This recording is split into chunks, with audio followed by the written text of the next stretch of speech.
오늘 하나님의 말씀은 사도행전 13장 42절에서 49절 말씀입니다. 함께 읽겠습니다. 그들이 나갈새 사람들이 청하되 다음 안식일에도 이 말씀을 하라 하더라. 회당의 모임이 끝난 후에 유대인과 유대교에 입교한 경건한 사람들이 많이 바울과 바나바를 따르니 두 사도가 더불어 말하고 항상 하나님의 은혜 가운데 있으라 권하니라.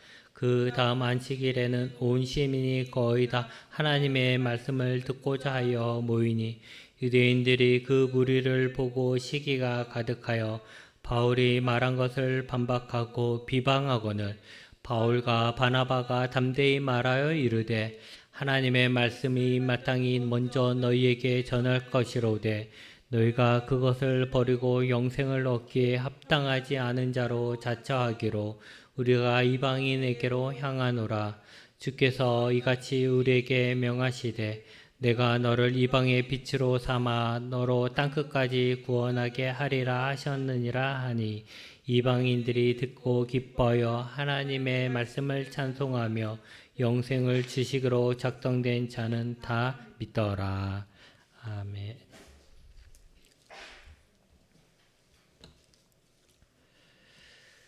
여러분, 성도들이 가장 원하는 목사님은 어떤 목사님일까요? 설문조사를 해보면 목사님에게 있어서 가장 중요한 것이 뭐냐라는 설문조사를 해보면 항상 1등으로 나오는 것이 설교를 잘하는 목사님입니다. 설교를 잘하는 목사님. 그래서 교회에서 목사님을 청빙할 때도 가장 중요하게 보는 거가 뭐냐면 목사님의 설교라는 거예요. 목사님이 얼마나 설교를 잘하시냐라는 걸 본다는 거죠. 성도들은 목사님의 설교를 중요하게 생각하는데 그 이유는 목사님의 설교가 자신들이 하나님의 은혜를 받는 거의 유일한 통로가 되기 때문입니다. 그래서 의외로 목사님의 설교에 큰 스트레스를 받는 사람들도 있습니다. 목사님의 설교가 은혜가 안 된다라는 것이죠.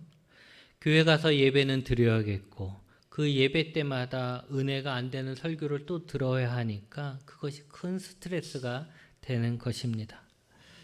그래서 그런 사람들은 목사님의 설교 시간에 딴 생각을 하거나 성경을 읽거나 한다라고 합니다. 그런 식으로 목사님의 설교에 불만을 가지고 있는 성도들은 마음에 멍이 드는 것처럼 신앙이 병들어 가게 됩니다.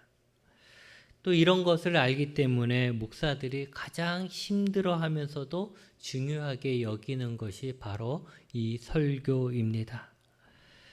정통적으로 교회에서 인정하는 하나님의 은혜의 통로, 성도들에게 주시는 하나님의 은혜의 통로는 두 가지입니다. 하나는 성찬식입니다. 성찬식에 참여함으로 구원의 은혜를 누리는 것이죠. 그리고 다른 하나가 바로 이 설교입니다. 그런데 교회는 점점, 특히 개신교는 점점 이 예식하고는 멀어지고 부흥회 같은 형식으로 예배가 바뀌면서 성찬식을 밀어내고 강연 같은 설교를 더욱 강조하게 됩니다. 원래는 매 예배 때마다 성찬식을 했잖아요. 그런데 이제 개신교에서는 매 예배 때마다 성찬식을 하지 않죠. 그런 교회는 거의 보기 힘듭니다. 왜냐하면 성찬식을 하게 되면 설교할 시간이 짧다라는 거죠. 그래서 개신교에서는 설교 말씀을 나누는 것을 더 중요하게 여기기 때문에 이제 성찬식을 점점 빼게 되고 어떤 행사 때만 하게 되는 것입니다. 그러다 보니까 이제 성찬식을 통해서 내가 하나님의 은혜를 받는다라는 생각은 못하게 되고, 그러니까 이제 유일하게 내가 하나님의 은혜를 받을 수 있는 통로가 설교가 되는 거예요. 그러니까 설교가 더더욱 중요하게 여겨지게 되는 거죠. 우리는 이제 매달 성찬식을 하는데 성찬식을 하나의 형식으로만 여기지 말고 또 첫째 주가 되었으니 성찬식을 하는구나. 나 또 뭐 과자랑 뭐 먹겠구나. 이런 식으로만 그냥 형식적으로만 여기지 말고 그 성찬식에 참여함으로 인해서 하나님이 나에게 이 성찬식을 통해서 주시는 은혜를 사모하며 참여하고 그렇게 함으로써 성찬식을 통해서 내가 은혜를 받는다. 성찬식을 통해서 하나님의 은혜를 받는다. 라는 마음을 가졌으면 좋겠습니다. 여러분, 우리에게 있어 하나님의 은혜는 물과 같습니다. 은혜가 있으면요, 생명력이 가득해지고 열매를 맺습니다. 반면에 은혜가 없으면 생기가 없이 시들어가고 늘 부족함을 느끼다가 죽어가게 됩니다. 그래서 우리의 몸이 살기 위해서 물이 꼭 필요하듯 우리의 영혼이 살기 위해서는 하나님의 은혜가 꼭 필요하고 그 은혜의 유일한 통로가 된 설교가 매우 매우 중요할 수밖에 없습니다. 그런데 여러분, 재밌는 것은 함께 설교를 들어도 같이 설교를 들어도 은혜 받는 것이 다 다르다라는 것입니다. 오늘 말씀을 보면 바울이 비시디아 안디옥의 한 회당에서 설교를 했습니다. 복음을 전했던 것이죠. 예수님을 믿음으로 얻을 수 있는 죄사함과 의로움에 대해서 전했습니다. 그 전까지는 율법서를 보면서 율법을 강조하거나 율법을 지켜야 합니다. 이렇게 율법에 이렇게 되었습니다. 여러분 이렇게 살아야 합니다. 이렇게 율법을 강조하거나 아니면 하나님이 메시아를 보내실 건데 우린 그걸 메시아를 기다려야 합니다. 계속 기다려야 합니다. 이렇게 했었는데 바울은 그 메시아가 왔고 그가 곧 하나님이 인정한 구원의 길이라고 전하였으니 또 그것도 그냥 막 주장한 것이 아니라 그들이 알고 있는 성경을 통해서 성경 말씀을 풀어서 왜 예수님이 메시아인지까지를 설명했으니 그 회당에 있던 사람들이 얼마나 놀랬겠습니까? 아, 우리는 여태까지 기다리기만 했는데 그 메시아가 바로 왔었단 말인가? 성경의 말씀대로 그 메시아가 우리에게 왔었단 말인가? 이렇게 하면서 얼마나 놀랬겠어요? 우리식으로 말하면 바울의 설교에 은혜를 받은 것이죠. 큰 은혜를 받은 겁니다. 그 전까지 듣지 못한 깨닫지 못한 말씀을 통해 이제 은혜를 받은 것이죠. 그래서 회당에 있던 사람들이 다음 안식일에도 바울에게 말씀을 전해달라고 합니다. 그렇게 요청하고 또 이제 막 은혜를 받았으면 어떡합니까? 이제 다 가가지고 은혜 받았습니다, 은혜 받았습니다 하지 않겠습니까? 이제 그런 우리식으로 얘기하면 그렇게 막 은혜 받았습니다, 은혜 받았습니다. 바울과 바나바에게 얘기하니까 그들이 뭐라 그랬냐면 항상 하나님의 은혜 가운데 있으라고 권면합니다. 은혜 받았습니다. 그러니까 지금 은혜 받은 것을 끝나지 말고 항상 하나님의 은혜 가운데 있어라라고 축복을 해주고 권면을 하는 것이죠. 그리고 그 다음 안식일이 되었습니다. 그러니까 이제 일주일이 지난 것이죠. 회당에 이제 요청을 받았으니까 이번에 또 바울과 바나바가 회당에 갔어요. 그러니까 가보니까 온 신임이 다 모여 그 회당이 가득했다라고 합니다. 이들이 왜 회당에 왔습니까? 다 바울의 설교를 듣고자 하여서 그 회당에 가득 모인 거예요. 근데 여러분, 왜 이런 일이 생겼습니까? 아마도 회당에서 바울의 설교를 들은 사람들이 만나는 사람들마다 바울에 대해서, 바울이 전한 말씀에 대해서 이야기를 했을 것입니다. 누가 시켜서 한 것이 아니라 다 여러분 내일 다음 주에는 바울이 오니까 다 5명씩 데리고 와야 됩니다. 5명씩 못 데려오면 안 됩니다. 막 이런 식으로 강조해가지고 강요해서 그런 것이 아니고 그냥 자신이 좋으면 왜 좋은 것을 자랑하고 싶잖아요. 그래서 만나는 사람들에게 자신이 받았던 은혜에 대해서 이야기를 하는 것이죠. 야, 이번 주에 회당에 바울이 와서 말씀을 전했는데 정말 너무 은혜로웠어. 너무 은혜로웠어. 라면서 막 사람들이 막 자랑을 한 거겠죠. 그랬더니 이제 그 말을 들은 사람들이 그렇다면 나도 들어봐야겠다라는 마음에 다 회당으로 모이게 되었고 회당은 사람들로 가득 차게 된 것입니다. 그런데 여러분, 여기서 우리가 좀 상상을 해봤으면 좋겠습니다. 회당에 바울이 전하는 복음을 듣기 위해서 많은 사람들이 모였습니다. 그곳의 분위기가 얼마나 뜨거웠겠습니까? 그렇죠? 저는 특별히 말씀을 전하는 사람으로서 상상만 해도 정말 가슴이 두근거릴 것 같아요. 많은 사람들이 꽉 차가지고 설교를 들으려고 그렇게 초롱초롱한 눈빛으로 바라보고 있다. 그리고 그러기 위해서 사람들이 꽉 모였다 하면 그 열기는 아마 대단히 뜨거울 겁니다. 아무 말 하지 않아도 그냥 그냥 우리식으로 하면 믿습니까? 한마디만 해도 아멘 소리가 막 크게 울릴 것 같아요. 그렇잖아요. 그렇게 해서 아주 막 정말 좋은 분위기고 좋은 시간이 될 것 같은데, 그런데 그렇게 모여있는 사람들 가운데서도 다 좋았던 것이 아니란 거죠. 유대인들은 이런 현상을 못마땅하게 여겼습니다. 45절에 보면 유대인들이 그 무리를 보고, 그러니까 이제 바울의 설교를 듣기 위해서 모여있는 무리들이겠죠. 그 무리를 보고 시기가 가득하여서 바울이 말한 것을 반박하고 비방하였다라고 했습니다. 똑같은 장소에서 똑같은 말씀을 듣는데 누구는 은혜를 받고 누구는 시기하고 비방하게 됩니다. 왜 이렇게 다를까요? 바울이 예수님을 전하는데도 이랬습니다. 왜 이렇게 다를까요? 여러분, 사실 복음 자체는 놀라운 이야기입니다. 누구나 하나님에게 가까이 가고 싶고 하나님의 백성이 되고 하나님의 사랑을 받고 보호받고 싶어 합니다. 이거 싫어하는 사람이 있습니까? 없어요. 저기 깡패들도 이런 마음 갖고 있을 거예요. 하나님이 나를 보호해 주시면 좋겠다. 하나님에게 내가 사랑받았으면 좋겠다. 하나님이 내게 복을 주셨으면 좋겠다.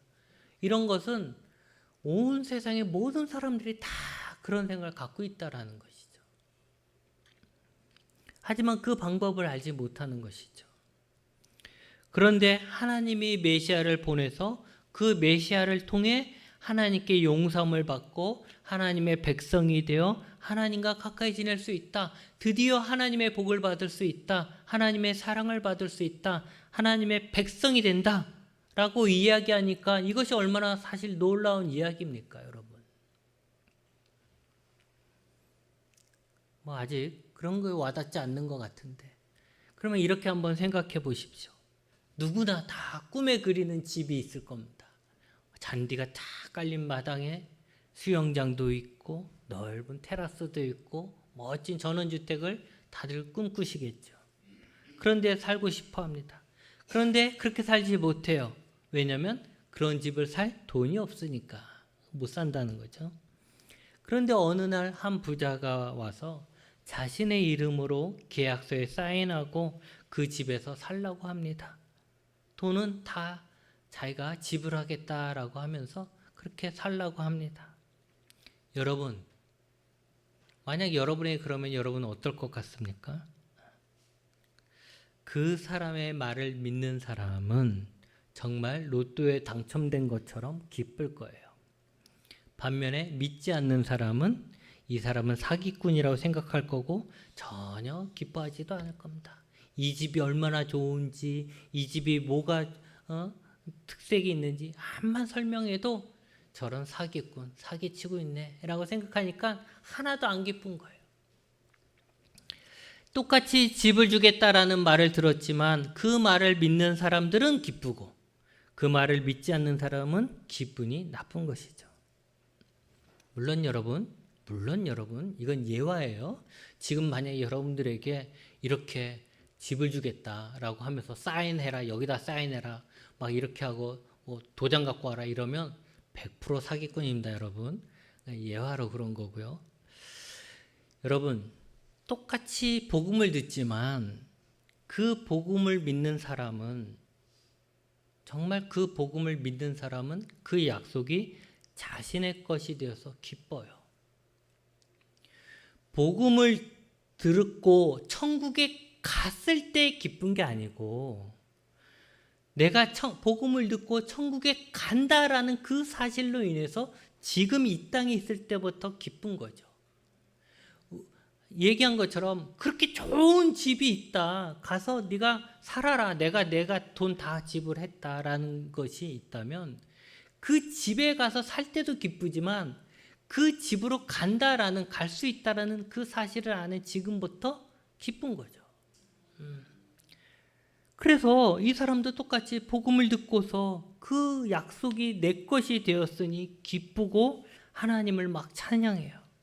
근데 그 복음을 믿지 않는 사람, 저거 사기치네? 라고 생각하는 사람, 오히려 막 비방하는 거죠. 여러분, 유대인들은 참 안타깝게도 그들은 하나님이 선택한 민족이었죠. 그럼에도 불구하고 이들은 이 복음을 믿지 않았습니다. 믿지 않는 사람들의 입장에서 이 복음을 듣겠다고 모여있는 많은 사람들을 봤을 때 시기심이 들어겠죠. 저 어리석은 것들. 내가 말하는 것은 듣지도 않으면서 저 사기꾼이 하는 말은 들으려고 이렇게 많이 모였구나. 시민들 정말 어리석다. 그리고 시기심이 드는 거예요. 참. 내가 뭐가 부족해서 저 사람 말은 저렇게 많이 듣고 내 말 이렇게 안 듣나. 그러는 거죠.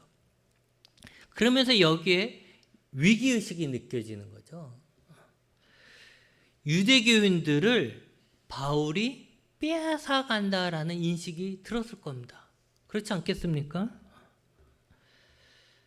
특히 유대인들보다는 유대교를 믿는, 유대교에 입교하려고 하는 경건한 이방인들, 회당 안에는 유대인들만 있었던 게 아니라 이방인들 중에서도 유대교를 믿는 이방인들이 있었잖아요.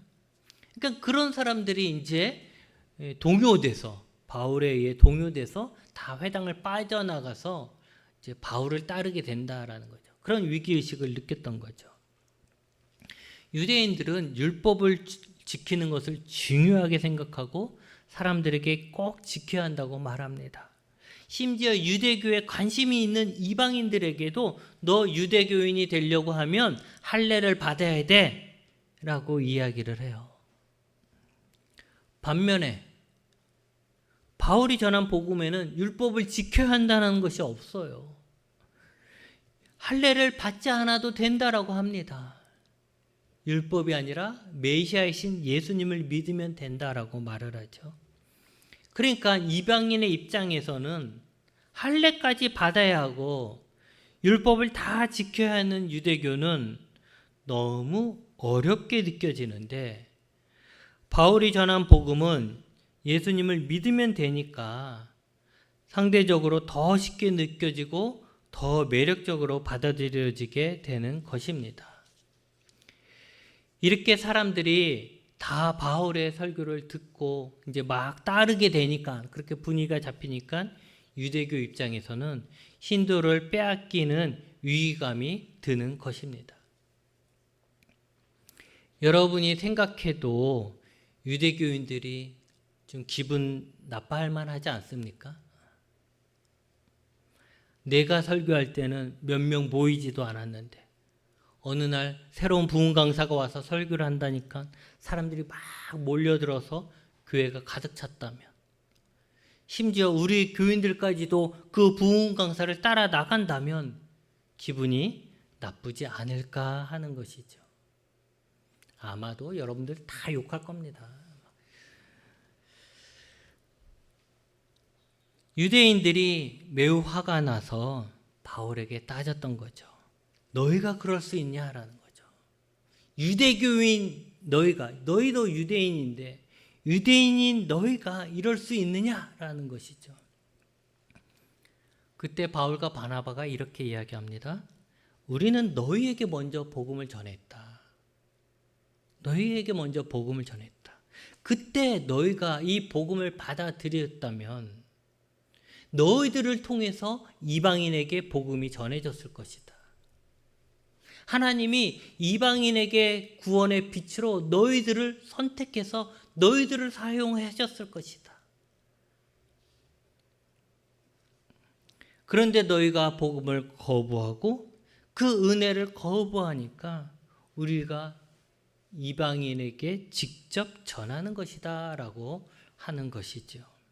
그러면서 그 근거로 이사야서 49장 6절 말씀을 인용한 거예요. 이사야서의 예언은 예수님에 관한 예언이었죠.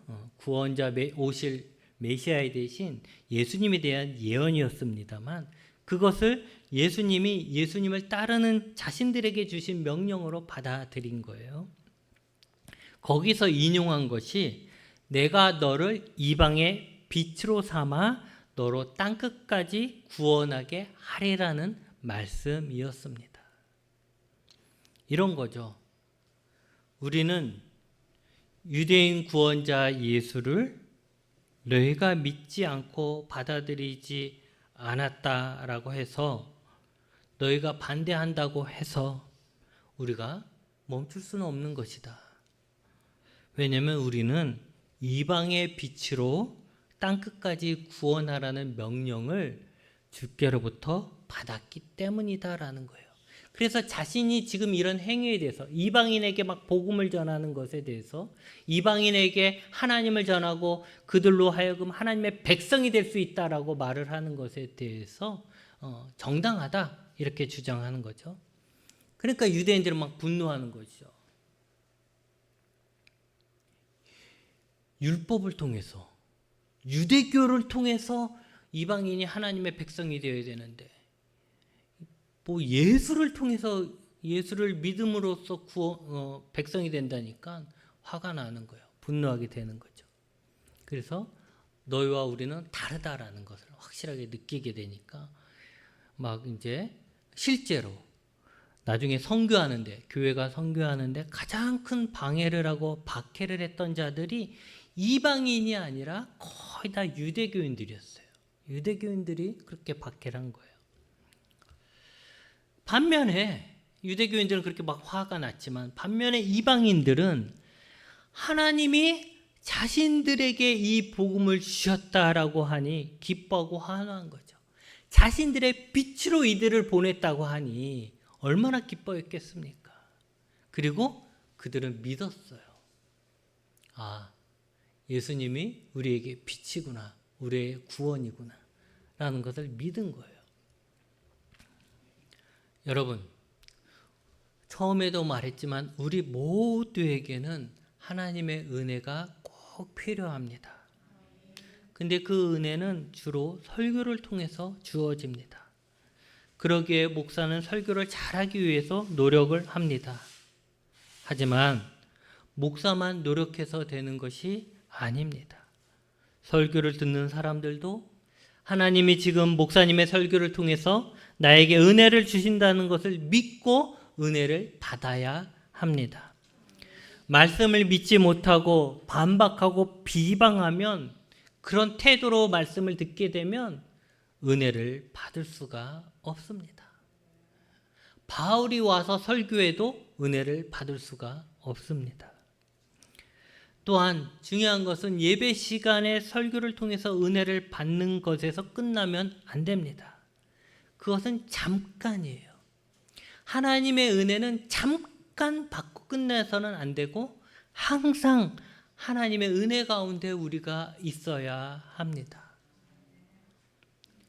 여러분, 잘 생각해 보십시오. 예배 시간에 은혜를 받아도 그거 금방 잊어버리지 않습니까? 은혜 받아 가슴이 뜨거워지고 하나님 앞에 결단을 해도 교회 문을 나가게 되면 다 잊어버리지 않습니까? 요즘은 더더욱 그런 것 같아요. 시대가 너무 이 쇼츠의 시대가 됐기 때문에 너무 그렇게 된 거예요. 순식간에 막 바뀌는 거죠. 사실 저도 그래요. 저도 예배 속에 은혜를 받고 내가 이런 결심을 하고 하나님은 이런 분이라는 걸 깨닫고 감사합니다라고 했어도 조금 지나면 다 잊어버려요. 내가 어떤 은혜를 받았지? 돌아보면 잊어버릴 때가 많다라는 것이죠. 여러분, 받기만 하지 말고 받으려고만 하지 말고 그 받은 것을 잘 간직하는 것이 중요합니다. 우리가 항상 하나님의 은혜 가운데 있다는 것은 계속해서 하나님의 말씀을 듣는 것이 아니라 난 하나님의 은혜 가운데 있어야 돼. 그러니까 이어폰에 계속 성경 말씀을 듣고 항상 찬양만 틀어놓고 막 이렇게 하면 좋지만 그렇게 살 수 없잖아요, 우리가. 그래서 그렇게 하는 것이 아니라 예배 가운데 하나님 내게 주신 마음, 또 은혜, 받은 은혜를 속아 계속 한 번 먹고 되새김질하고 한 번 먹고 계속 되새기지만 하는 것처럼 계속해서 내가 기억하고 묵상하고 그 은혜를 따라 사는 거예요. 물론 이러기 위해서는 노력이 필요하겠죠. 계속 내가 어떤 은혜를 받았지 계속 그런 은혜를 생각하면서 그 말씀대로 살려고 노력을 하는 거죠. 그렇게 할 때 우리가 항상 은혜 가운데 머물게 되는 것입니다. 또한 이방의 빛이 되어 땅끝까지 구원하게 하시는 예수님은 우리에게 그 사명을 주셨습니다. 즉 우리가 예수님의 이름으로 이방의 빛이 되어 땅끝까지 예수님을 전한 그들을 구원해야 한다라는 것이죠. 여러분, 우리의 땅끝은 어디입니까? 우리의 땅끝은 우리 주변이 됩니다. 우리 주변에 예수님을 믿지 않는 자들이 예수님하고 단절된 땅끝이 되는 것입니다. 예수님은 우리를 그들의 빛으로 보내시고 그들에게 예수님을 전하여 구원하게 하십니다. 그런데 그 중요한 사명을 감당하기 위해서는 우리에게 무엇보다도 하나님의 은혜가 있어야 합니다. 그래서 또다시 우리는 그렇구나, 항상 하나님의 은혜 가운데 있어야만 하는구나라는 것을 다시 알게 되는 것입니다. 여러분 생각해 보세요. 회당에서 바울의 설교를 듣고 은혜 받은 이방인들은 바울의 항상 하나님의 은혜 가운데 있으라는 권면을 받습니다.